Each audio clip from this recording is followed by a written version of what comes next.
Уважаемые товарищи, в последнее время среди преподавателей и студентов нашего факультета, университета, очень много вопросов о том, какой творческий путь, какие достижения, какую жизненную дорогу прошли наши отдельные преподаватели. И сегодня нашим собеседником является Рустам Самадович Мукимов, профессор, академик, лауреат Государственной премии имени Абу Абдулла Рудаки в области архитектуры, член Союза архитекторов Таджикистана,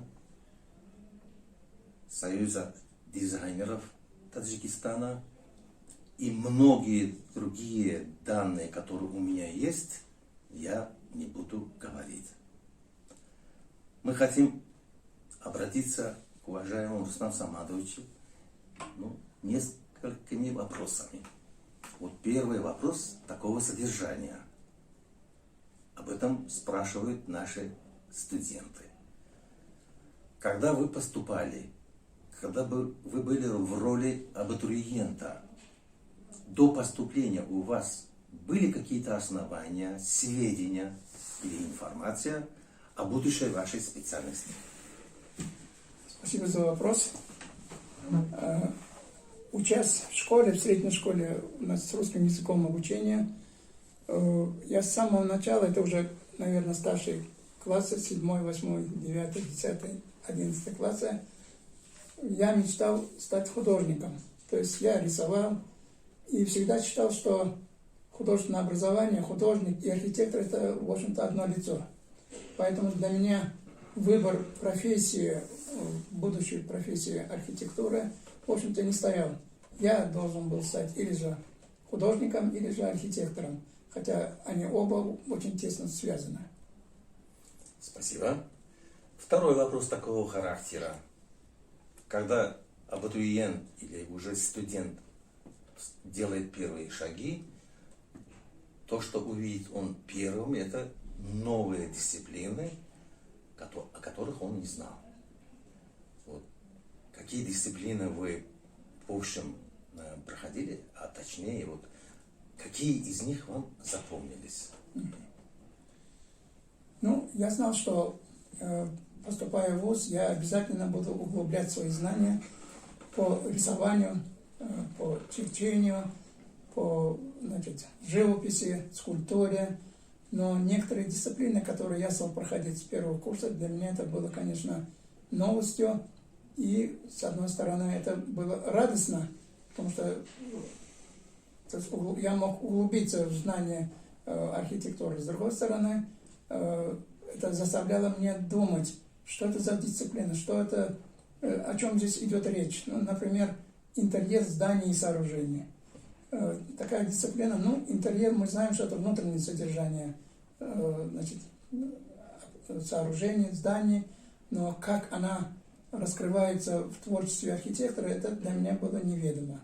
И мне посчастливилось, не только мне, но и моим однокурсникам, у меня были очень прекрасные преподаватели, практики из проектных организаций, имеющие высокие звания, и они, в общем-то, довели до меня значимость каждого из тех предметов, которые я проходил в течение своих 5 лет обучения в ВУЗе.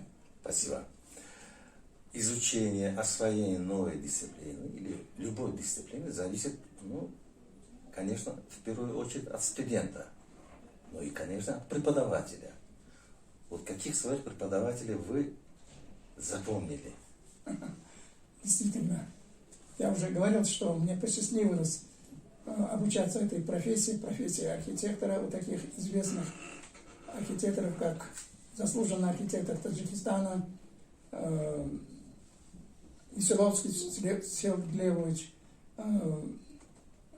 Ерзовский Эдуард Владимирович, Полторак Георгий Иванович, Лях Василий и многие-многие другие, потому что они, каждый в своей отрасли был мастером своего, и что самое главное, они работали в проектных организациях, значит, а уже свободно от работы времени преподавали нам. Таких, значит, штатных работников на кафедре, в общем-то, было всего 3. Это зав. Кафедра, там преподаватель по рисунку, я это помню, и, значит, преподаватель по конструкциям зданиям. Это Вавилова Софья Алексеевна, я вот запомнил вот эти, значит, преподаватели. И на всю жизнь, в общем-то, я благодарен им за те знания, которые они мне преподнесли. Спасибо. Говорят, что студенческая жизнь – это золотая жизнь. Вот все об этом говорят, знают. Ну, студенческая жизнь – это новые лица, новые товарищи, однокурсники, ну, круглые преподаватели, конечно, да. И вот каких своих однокурсников вы, с кем из них общаетесь, и до сих пор вы о них помните? При поступлении наша группа получилась очень большая, потому что принимали одну русскую группу, значит, и в группе получилось из 34 человек. Впоследствии, буквально через год, было открытие вечернего отделения, и почти половина группы, они перешли на вечернее обучение, потому что они работали в проектных организациях и учились на по очной форме обучения. Ну а так, если говорить, кто для меня дорог из этих выпускников, их много. К сожалению, не все дожили до настоящих дней. Один из них – это Михаил Исмаилович Исмаилов. Это первый, значит, абитуриент, которым мы вместе сдавали документы на эту специальность. Впоследствии я очень близко сблизился с этим человеком, и мы уже вот на протяжении 60 лет дружим. Я его в свое время пригласил на кафедру перейти работать, он перешел. То есть он является для меня опорой. И в необходимый момент он всегда поддержит, где надо и пожурить, там сделать замечания. Поэтому из других, значит, студентов, которые, однокурсников, которые со мной обучались, у меня в памяти Каримов Рустам Джалалович, который впоследствии уже заканчивал вуз в Московском архитектурном институте. Каримов Шамиль Мухадович, значит, Василевская Валентина и другие, которых сейчас и не перечислишь. Но сейчас вы с ним общаетесь, да? общаемся, но сейчас в Душанбе так получилось, что в Таджикистане у нас только 2 выпускника. Это я и вот Михаил Исмаилович. Многие разъехались, кто-то находился в Минске, ну, то есть в Беларуси, кто-то в России. Ну, а сейчас мы здесь только вдвоем. Спасибо. Ну, отдельно вот студенты, преподаватели спрашивают, вот какой-нибудь эпизод или случай с вашей студенческой жизнью, который, ну, очень запомнился. Это, между прочим, знаковое такое событие. Нас то ли на 2-м, то ли на 1-м курсе послали собирать хлопок в этот Яванский район. И там преподаватель, который он очень увлекался, значит, археологией, историей. И вот мы убежали как бы со сбора хлопка, пошли на, значит, место, где раньше работали археологи, и там остались раскопки. И вот впервые с историей архитектуры, с историей я познакомился именно вот на этом, значит, объекте. Оказалось, что это объект Кушанского периода, то есть это 1 век нашей эры, то есть ему более 2000 лет. И там впоследствии в течение каких-то дней мы уходили с хлопкового поля, и там даже копали немножко, было как-то интересно. В результате там были найдены кувшин, я помню, до сих пор этот кувшин у меня хранится дома. Я показывал его археологам, уже будучи работая в Академии наук. Но они сказали, что таких кувшинов очень много, так что ты можешь оставить его себе. И, ну, еще какие-то предметы, касающиеся быта, которым, ну, 2000 лет. Да, это... Вот это мне запомнился. Да, это И действительно. после этого я решил вот себя, может быть, Такой момент, наверное, больше, не забыл. да, не забыл. истории Да, посвящать себе. да. Спасибо. Ну вот, быстро пролетели 6 лет. Ну, 5 раньше- лет, мы 5 лет 5 учились лет, тогда, да? да. Вот, и вдруг вы оказались в роли уже преподавателя. Вот скажите, пожалуйста, вот, что было причиной? Вот, как вы стали преподавателем университета? Ну, я уже говорил о том, что кафедра была очень молодая, кафедра архитектуры. Заведующий кафедрой был ныне покойный Якубов Наим Холович, который, значит, нам вот в течение 5 лет и преподавал, и опекал нас, довел нас до защиты. Преподавателей штатных у нас в принципе не было. Это 2-3 преподавателей, которых сейчас уже нет в живых. И Наим Холча нужно было восполнить кафедру, чтобы уже были штатные работники. И я был один из тех, видимо, кандидатов, которых он приметил, ну, начиная вот со 2-3 курса. И поэтому он предложил: сам не хочешь ли ты остаться на кафедре, преподавать и повышать свою квалификацию? Но я, недолго думал, дал согласие. Я действительно думал, что если стану преподавателем, мне придется много учиться, потому что быть преподавателем, преподавать тем же абитуриентам, которых я старше, ну, на лет 5-6, это и почетно, и вместе с тем было боязно. Спасибо, спасибо. Ваша трудовая деятельность вот уже продолжается более полвека, более 50 лет, Руслан Самарович. И вот мы знаем, что ваши выпускники, ваши ученики, они разъехались по всему миру, везде можно найти вот ученика Руслана Самадовича. Вот кого из них вы больше запомнили? Вот те, которые сейчас работают именно вот по специальности, допустим, архитектор. Ну, если вы имеете в виду, кто находится за рубежом, я помню некоторые имен, они со мной поддерживают связь через электронную почту. Например, Молдавер Семен, он находится сейчас в Германии, является одним из ведущих архитекторов. Да и вообще я хочу сказать, что те, которые кончали Тазыкский технический университет, политехнический институт, архитектурную специальность, они очень затребованы за рубежом, потому что они показали себя, свои знания, и, видимо, вот эта подготовка специалистов у нас в политехническом институте была на особом уровне, что ли, потому что им не надо было адаптироваться к условиям, зарубежным условиям проектирования, и они сразу же, в общем-то, зарабатывали свое имя. Я не знаю, каким образом, видимо, вот такая была методика подготовки архитектора у нас очень на хорошем уровне. И вот одним из таких является вот Семен Молдавер. Недавно, это месяца 3 назад, приезжала его жена, тоже наша выпускница, и она рассказала, что он хотел приехать вместе с ней в Душанбе, чтобы увидеть всех знакомых, но из-за того, что он является руководителем крупной проектной компании, говорит, его просто он не смог выбраться. А я, говорит, там работаю архитектором ведущим, и поэтому приехала сюда и, в общем-то, не была здесь где-то более 30 лет. Вот это мне запомнилось. Спасибо. Ну, Спасибо. Достаточно много.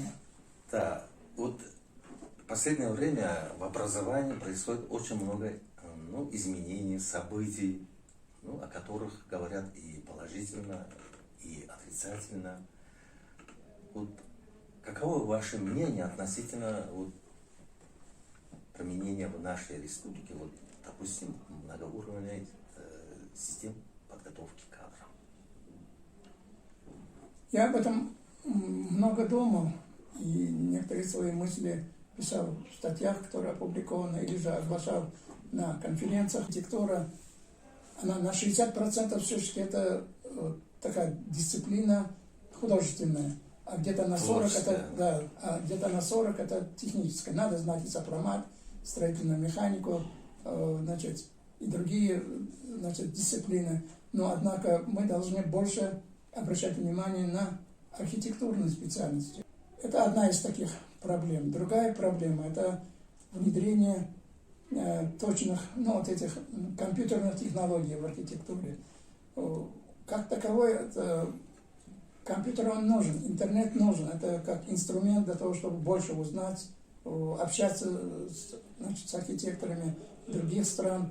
Однако студенты немножко неправильно понимают роль интернета, и поэтому используют этот интернет как колодец, откуда можно черпать архитектурные идеи.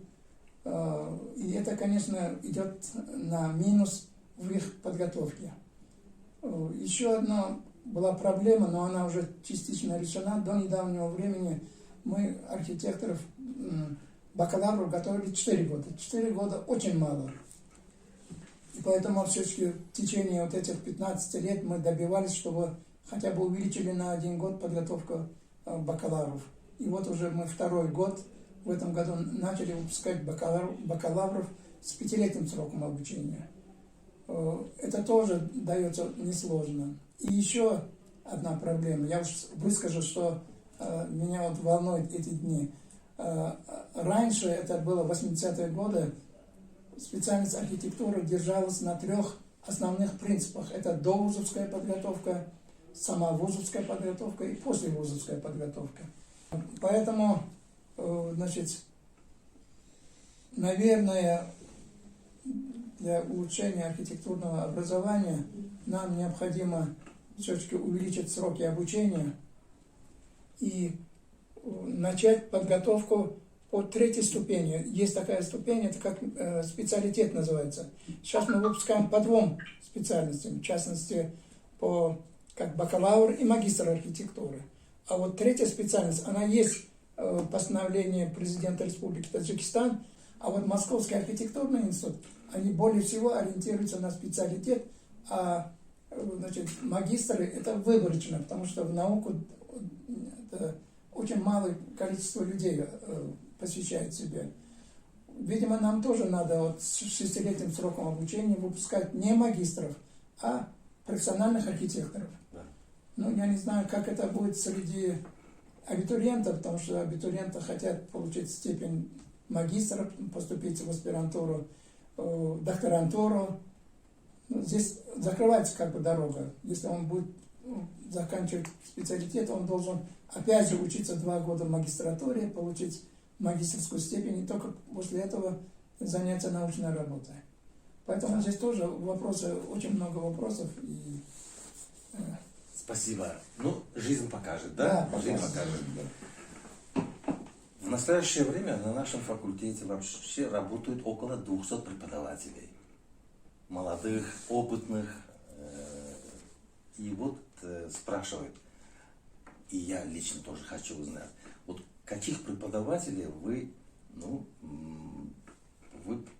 как бы выставили как образцов преподавателей?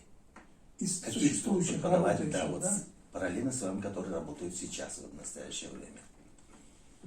Но я не хочу брать именно только нашу кафедру или сопредельно. Да, Я вообще просто по кафедре и по хотел бы как университету. образец, Да. вот мне очень нравится ведение занятия Икрамчана Смаджановича Нигматова. Он тоже член Союза архитекторов. Профессор. Мы с ним, да, профессор, с ним коллеги и совместно, в общем-то, выполняли. Он мне преподавал на последнем курсе. Я вот считаю, что это один из тех людей, профессоров, которому надо подражать. Не только в общении со студентами, с преподавателями, но и по методике преподавания. Он до того у него набита рука, что на доске ему не надо ни линейка, ни треугольник. Он аккуратненько все это может вычертить мелом на доске и показать. Ну, может быть, нам сейчас уже поздно заниматься интерактивной доской, хотя сейчас вот проходим повышение квалификации. Но умение рисовать, это тоже имеет значение для абитуриентов. Вот насчет вашей семьи. Если я скажу, что в республике это исключительная семья, я, по-моему, не ошибусь. Почему? Потому что в одной семье 3 доктора наук и 1 кандидат наук. И они все по специальности архитектура, если я не ошибаюсь. Одна у меня по другой специальности. Хорошо. Вот я, по-моему, прав. Вот как-то получилось. Это по стопам родителей или какая-то профориентация там, или как образец вы сами были вот причиной тому, что ваши дети вот выбрали именно ваш путь, вот архитектуру. Спасибо за вопрос. Это вопрос, с одной стороны, он и больной, а с другой стороны, я даже хотя бы пропагандирую, потому что ребенок, который растет в среде, определенной среде, медицинской, архитектурной, художественной, он все это впитывает, особенно в такие молодые годы, младенческие годы. И постоянное наше общение, раньше общение было намного больше, я имею в виду в советское время, как-то было более свободно. И дома у нас постоянно были или художники, или архитекторы, или еще какие-то другие специальности. И они это все, в общем-то, слышали. Мы даже как-то специально не говорили, вот сиди и слушай, записывай. Как бы само по себе проходила само по себе. Да. Вот. Я думаю, что это один из плюсов, когда в семье одна типная как-то специальность, что ли. Хотя, может быть, некоторые другого мнения. А другая, вот более говорю, как-то так получилось, что у нас, то ли у нас в республике, или вообще, что семейственность в архитектуре не может быть. И на это всегда делает упор. Хотя у художников, у кинематографистов, музыкантов эта семейственность присутствует. Вы можете даже, в общем-то, по передачам по российскому телевидению видеть, что действительно по стопам родителей идут, потому что они росли вот в этой среде. Некоторые, даже кинематографии, первые опыты именно детей пускали в фильмах, чтобы они привыкали к камерам, там, к осветителям, к окружению. То же самое мы иногда детям, я даже до сих пор, вот внукам уже, внучки уже идут, поручаю какие-то, сделать, вот возьми вот это, сделай, скопируй. Да. Так, ненароком там. И они как-то увлекаются, и им очень нравится рисовать карандашом, цветными карандашами. Я думаю, что вот это надо пропагандировать. Да. Рустам Санатович, я предполагаю, что и внуки, наверное, тоже готовятся сейчас. Вот. Есть, да. Одна внучка у меня решила стать дизайнером. Сейчас она активно готовится по рисованию, черчению, показывает нам свои рисунки, какие-то фантазии свои, значит. И я думаю, что она пойдет по нашим стопам. Спасибо. Но не все. Спасибо, Рустам Санатович. Ну, следующий вопрос такого содержания. Вот в последнее время говорят, что изменилась молодежь, изменяется отношение их к учебе. Вот что вы посоветовали бы им, чтобы они стали настоящими специалистами или настоящими хозяевами своей специальности? Ой, даже я не знаю, как. Мы постоянно об этом говорим, и на занятиях я являюсь куратором, начиная с 1-го курса, сейчас они на 3-м курсе. Постоянно с ними я провожу вот эти беседы, показываю какие-то фильмы, значит, книги, стараюсь, потому что те книги, которые вот здесь присутствуют, и дома квартиры заполнены книгами, я им стараюсь это отдать, чтобы они хоть почитали, если даже не сейчас, но через лет 10-15 вдруг на глаза попалась книжка об архитектуре, чтобы они могли его перелистать. Мне хотелось бы, чтобы меньше всего они надеялись на компьютер. Компьютер должен для них быть как инструмент. Помощником. Помощник. Так же, как для чертежника это треугольник, линейка, карандаш. А в остальном все должно, в общем-то, выполняться. И побольше читать. Читать книги. Не из интернета, потому что совсем другое восприятие, когда ты берешь книгу, начинаешь перелистывать, это другое, чем на экране сидеть читать. Я, например, не могу какие-то книги читать по интернету. Совершенно правильно. Мы надеемся, что наша беседа — это первая беседа, Рустам Самадович, потому что у вас очень много что нам сказать, правильно, да? Вот. Прежде чем подвести вот итог нашей сегодняшней встречи, вот следующий такой, ну, последний вопрос. Представьте, что вы вернулись к моменту, ну, когда вы стали абитуриентом и пришли в вуз для поступления. Вот. Что-то у вас при выборе изменилось или нет? Наверное, нет. Наверное, нет. Да, я Потому тоже что, так думаю. да, у меня была мечта стать художником. Да. Художником таким, который рисует жилые дома, рисует интерьеры, там, эти окружающие ландшафт. Но архитектура, оказывается, она тоже связана с художественной дисциплиной.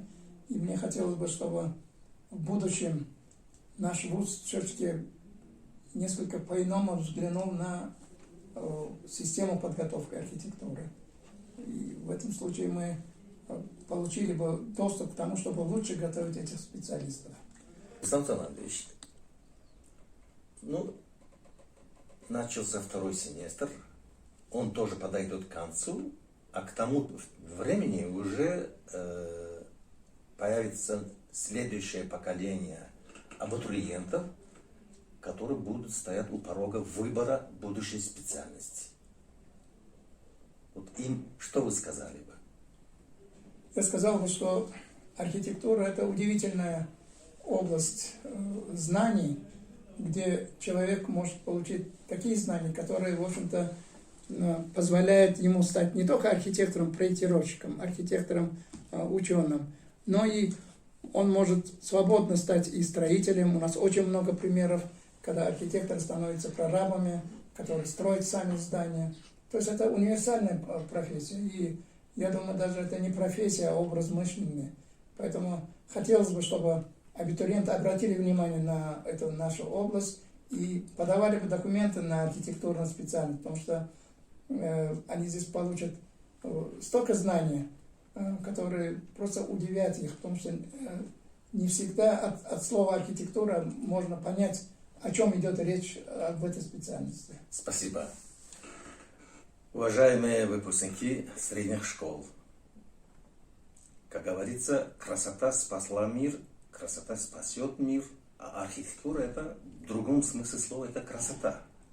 Поэтому, если кто-то уже выбирает там будущую свою специальность, эта специальность зарегистрирована в Национальном тестовом центре под номером 104. Рустам Танадович, огромное спасибо за то, что нам выделили вот драгоценные ваши минуты и нас обогатили, потому что ту информацию, которую мы сегодня беседуя с вами получили, и другие, которые слушают нас, где-то, ну, нам пригодятся, я так думаю.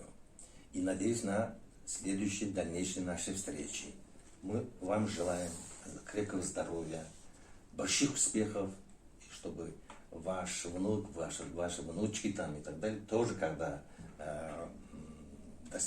достигнут каких-то результатов, вы были свидетелями этих моментов. Спасибо огромное. Спасибо.